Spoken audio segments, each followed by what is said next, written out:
ಹೇ everyone, ನಾನಿವತ್ತು simple ಆಗಿರೋ ಗೋಧಿ ದೋಸೆನ ಹೇಗೆ ಟೇಸ್ಟಿಯಾಗಿ ಯಮ್ಮಿಯಾಗಿ ಮಾಡ್ಬೋದು ಅನ್ನೋದನ್ನ ತೋರಿಸ್ತಾ ಇದ್ದೀನಿ. ಇಲ್ಲಿ ನಾನು ಬಂದ್ಬಿಟ್ಟು 1.5 ಕಪ್ಪಷ್ಟು ಗೋಧಿ ಹಿಟ್ಟನ್ನ ತೊಗೊಂಡಿದ್ದೀನಿ. ಸೊ ಅದಕ್ಕೆ ಬೇಕಾಗಿರುವಂಥ ಉಪ್ಪು ಮತ್ತು ನೀರನ್ನು ಹಾಕಿ ಮಿಕ್ಸ್ ಮಾಡ್ಕೋಬೇಕು. ಸೊ ಕನ್ಸಿಸ್ಟೆನ್ಸಿ ಬಂದ್ಬಿಟ್ಟು ನಮಗೆ ದೋಸೆ ಹಿಟ್ಟಿನ ಕನ್ಸಿಸ್ಟೆನ್ಸಿ ಇದ್ದರೆ ಕರೆಕ್ಟ್ ಆಗುತ್ತೆ. ಸೊ ನಾರ್ಮಲಿ ನೀವು ಗೋಧಿ ಹಿಟ್ಟನ್ನ ದೋಸೆನ ಹೇಗೆ ಮಾಡ್ತೀರಾ ಹಾಗೆ ಮಾಡೋದು, ಬಟ್ ಇದಕ್ಕೆ ಸ್ವಲ್ಪ ಇಂಗ್ರೀಡಿಯೆಂಟ್ಸ್ನ ಆ್ಯಡ್ ಮಾಡಿದರೆ ತುಂಬ ಯಮ್ಮಿಯಾಗಿರುತ್ತೆ. ನಾರ್ಮಲ್ ದೋಸೆಗೆ ನಮ್ಗೆ ಏನು ಬೇಕು ಅಂತಂದರೆ ಒಂದೆಲ್ಲ ಕರಿ ಬೇಕು, ಚಟ್ನಿ ಬೇಕಾಗುತ್ತೆ ಅಲ್ವಾ. ಬಟ್ ಈ ದೋಸೆ ಮಾಡೋದಕ್ಕೆ ನಮಗೆ ಯಾವುದೇ ಸಾಂಬಾರು ಕರಿ ಚಟ್ನಿನ ಅವಶ್ಯಕತೆ ಇರಲ್ಲ.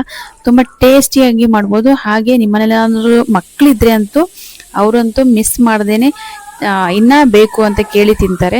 ಸೊ ಇದೊಂದು ರೆಸಿಪಿ ನಾನು ಅಂತೂ ನಿಜವಾಗ್ಲೂ ಹೇಳ್ತೀನಿ, ಎಲ್ಲೂ ನೋಡಿಲ್ಲ.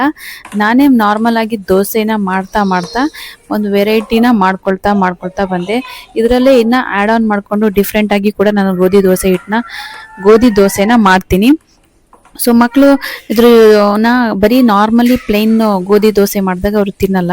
ಸೊ ಹಾಗಾಗಿ ನನಗೇನೆ ಗೊತ್ತಾಗಿ ನಾನು ಈ ಥರ ಎಲ್ಲ ವೆರೈಟಿ ಮಾಡೋಕ್ಕೆ ಸ್ಟಾರ್ಟ್ ಮಾಡಿದೆ. ಅದರಲ್ಲಿ ಒಂದನ್ನು ನಿಮಗೆ ಶೇರ್ ಮಾಡ್ತಾ ಇದ್ದೀನಿ. ಸೊ ಇದಕ್ಕೆ ನಾನು ಕ್ಯಾಶು ನಟ್ಟನ್ನು ಸ್ವಲ್ಪ ಕುಟ್ಕೊಂಡಿದ್ದೀನಿ, ಕಟ್ ಮಾಡ್ಕೊಂಡಿಲ್ಲ, ಕುಟ್ಟಿ ಪುಡಿ ಮಾಡಿದ್ದೀನಿ. ಸೊ ಹಾಗಾಗಿ ಕೆಲವೊಂದು ಹಾಗೆ ಬಾಯಿಗೆ ಸಿಗುತ್ತೆ, ಇನ್ನು ಕೆಲವೊಂದು ತುಂಬ ಸ್ಮಾಲ್ ಪೀಸ್ ಆಗಿರುತ್ತಲ್ಲ ಅವಾಗ ಇನ್ನೂ ಟೇಸ್ಟಿಯಾಗಿ ಬರುತ್ತೆ. ಸೊ ಅದನ್ನು ಮಿಕ್ಸ್ ಮಾಡ್ಕೊಂಡಾದ್ಮೇಲೆ ಒಂದು ಪ್ಯಾನಿಗೆ ಗೀನ್ ಹಾಕ್ತಾ ಇದ್ದೀನಿ. ಆಯಿಲ್ ಹಾಕಿದ್ರೆ ಅಷ್ಟೊಂದು ಟೇಸ್ಟಿಯಾಗಿ ಬರಲ್ಲ, ಗೀ ಹಾಕಬೇಕು. ಗೀ ಇಲ್ಲಾಂದರೆ ಬಟರು.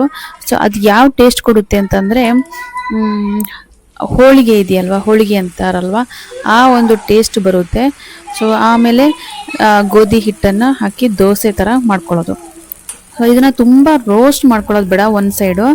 ಏನಕ್ಕೆ ಅಂತಂದರೆ ನಾವು ಇದಕ್ಕೆ ಚೀಸನ್ನ ಆ್ಯಡ್ ಮಾಡ್ತೀವಿ. ಸೊ ಹಾಗಾಗಿ ತುಂಬ ರೋಸ್ಟ್ ಮಾಡೋದು ಬೇಡ. ಚೀಸ್ ಹಾಕಾದ್ಮೇಲೆ 2 ಸೈಡು ಫೋಲ್ಡ್ ಮಾಡಿಕೊಂಡು ಮತ್ತೆ ಇನ್ನೊಂದ್ಸಲ ರೋಸ್ಟ್ ಮಾಡ್ತೀವಲ್ವ ಆವಾಗ ಕರೆಕ್ಟ್ ಆಗುತ್ತೆ.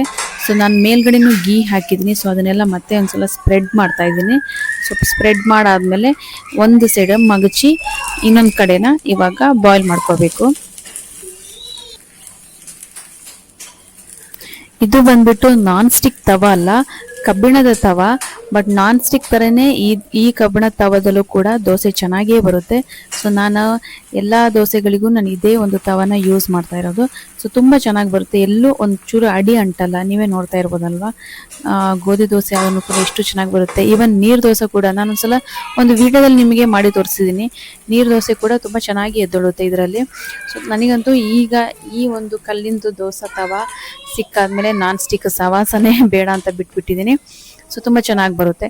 ಸೊ ಇವಾಗ ಬಂದ್ಬಿಟ್ಟು ನಾವು ಇದಕ್ಕೆ ಚೀಸನ್ನು ಹಾಕಬೇಕು. ಸೊ ಇದು ಕಟ್ ಮಾಡ್ಕೊಂಡಿರೋಂಥ ಚೀಸು, ಇದು ಎಲ್ಲ ಕಡೆನೂ ಸ್ಪ್ರೆಡ್ ಆಗುತ್ತಲ್ವ, ಚೆನ್ನಾಗಾಗುತ್ತೆ. ಸೊ ಈ ಥರ ಚೀಸ್ ಹಾಕಾದ್ಮೇಲೆ ಒಂದು ಸೈಡು ನಿಧಾನವಾಗಿ ಫೋಲ್ಡ್ ಮಾಡಿಕೊಂಡು ಇವಾಗ ಮತ್ತೆ ಬಾಯ್ಲ್ ಮಾಡ್ಕೊಳ್ಬೇಕು. ಸೊ ಇವಾಗ ಪ್ರೆಸ್ ಮಾಡಬೇಕು. ಪ್ರೆಸ್ ಮಾಡಿದಾಗ ಏನಾಗುತ್ತೆ ಅಂದರೆ ಚೀಸ್ ಎಲ್ಲ ನೀಟಾಗಿ ಎಲ್ಲ ಕಡೆನೂ ಸ್ಪ್ರೆಡ್ ಆಗುತ್ತೆ.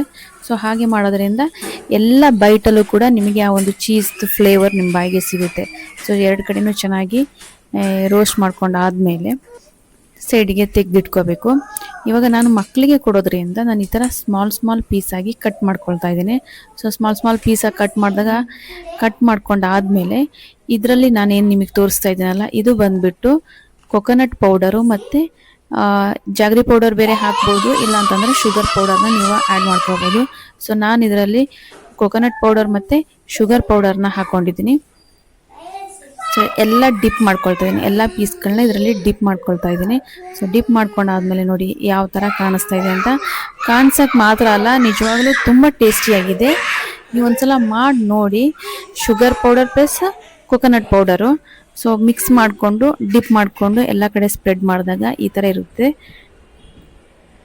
ತುಂಬ ಟೇಸ್ಟಿಯಾಗಿರುತ್ತೆ, ಹಾಗೆ ತುಂಬ ಚೆನ್ನಾಗಿರುತ್ತೆ. ಕ್ವಿಕ್ಕಾಗಿ ಮಾಡ್ಕೋಬೋದು. ಆ್ಯಂಡ್ ಮಕ್ಕಳಿಗೆ ಮಾತ್ರ ತುಂಬ ಇಷ್ಟ ಆಗುತ್ತೆ, ತುಂಬ ಇಷ್ಟಪಟ್ಟು ತಿಂದುಬಿಡ್ತಾರೆ ಅವರು.